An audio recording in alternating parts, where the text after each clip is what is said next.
এমন দমবন্ধ করা, সবকিছু অবরুদ্ধ করা পহেলা বৈশাখ দেখিনি, কখনো দেখব বলে আশাও করিনি বলে মন্তব্য করেছেন কথা সাহিত্যিক হুমায়ূন আহমেদের দ্বিতীয় স্ত্রী ও অভিনেত্রী মেহের আফরোজ শাওন। এ নিয়ে নেটিজেনদের মধ্যে চলছে সমালোচনা।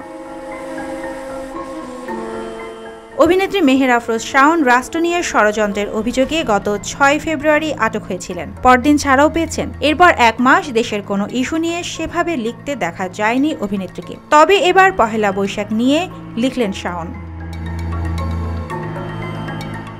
ভারতীয় সংবাদ মাধ্যম আনন্দবাজারে শাওনের দীর্ঘ একটি লেখা প্রকাশিত হয়েছে, যেখানে উঠে এসেছে পহেলা বৈশাখ নিয়ে ক্ষোভ। শাওন লিখেছেন, ছোটবেলার সঙ্গে জড়িয়ে রয়েছে রমনা বটমূল ছায়ানটের গান। ছোটবেলায় ছায়ানটের গান দিয়ে শুরু হতো দিন। সবাই মিলে রাস্তায় ঘুরে বেড়াতাম, রং বেরঙের মুখোশ কিনতাম, যেদিকে তাকাতাম সেদিকেই লাল সাদা। মনে হতো গোটা বাংলাদেশটা ঝলমল করছে। ঝলমলে শহরে পহেলা বৈশাখ উদযাপন এমন হয়ে যাবে সেটা ভাবিনি।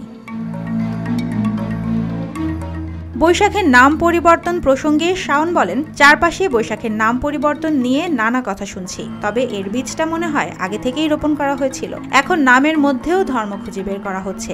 আনন্দ শব্দটার মধ্যেও চাইলে অনেক কিছু খুঁজতে পারেন।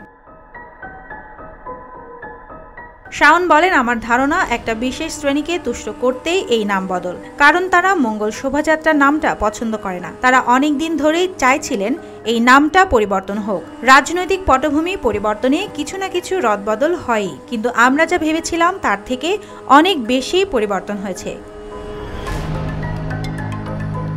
এদিকে শাওনের এই লেখার প্রতিবাদে নিজের ভেরিফাইড ফেসবুকে সমালোচনা করেছেন সামাজিক যোগাযোগ মাধ্যমে আলোচিত ও ঢাকা বিশ্ববিদ্যালয়ের আইন বিভাগের সাবেক শিক্ষার্থী সাইয়েদ আব্দুল্লাহ। তিনি লিখেছেন, আমি জানতাম এই মহিলা কিছু একটা বাণী চিরন্তনী ডেলিভারি দিবে আজকে। ভালোই হয়েছে, একেবারে ওপারের আনন্দবাজারেই লিখেছে। আনন্দবাজারের সাথে শাওনের মতো মানুষগুলোই ফিট করে, আসলে পুরোই সোনায় সোহাগা। তিনি আরও লেখেন, ওর কাছে দমবন্ধ লাগবে এটা মোটেই অস্বাভাবিক নয়। ওর মাম্মি হাসিনা গদিতে থাকলে এমনটা লাগতো না হয়তো। এতদিন ধরে তেলে জলে যাদেরকে পেলে পুষে বড় করেছিল, সেই পেয়ারে দুলালে মেয়েগুলোকে সাথে না নিয়ে একাকী পালিয়ে চলে গেছে মা। এমনই এক মা হারা কন্যার কাছে এবারের বৈশাখটা দমবন্ধ লাগবে, এটাই কি স্বাভাবিক নয়? সুবর্ণা মেহজাবিন, দেশকাল নিউজ।